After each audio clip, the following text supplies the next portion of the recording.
What's up, guys? In this one, I'll show you exactly how to create a list template on SharePoint.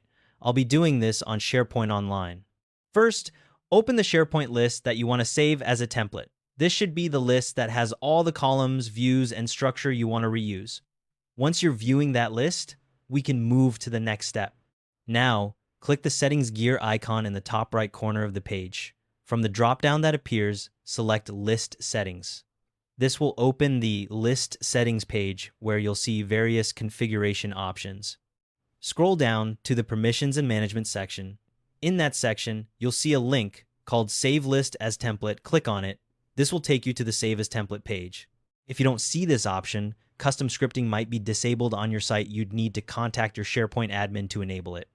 Once the Save as Template page loads, you'll see a few fields to fill in. First, enter a file name for your template in the File Name field. Next, add a template name in the Template Name field. This is the display name people will see when they're browsing templates.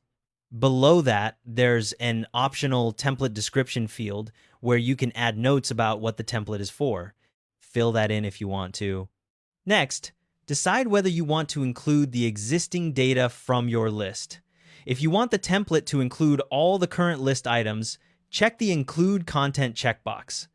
If you leave it unchecked, the template will only save the structure, columns, views, and formatting, but no data.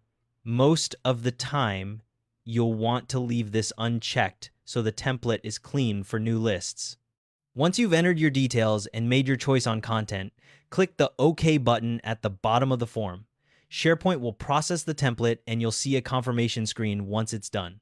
The template is now saved and stored in your site's list template gallery.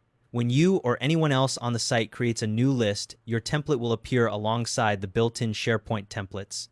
You can also download the template file if you want to archive it or upload it to another SharePoint site. Just keep in mind that templates can only be used on the same type of site they were created on. So a template from a team site works on other team sites, but not on meeting workspace sites. That's the full process. Thanks for watching.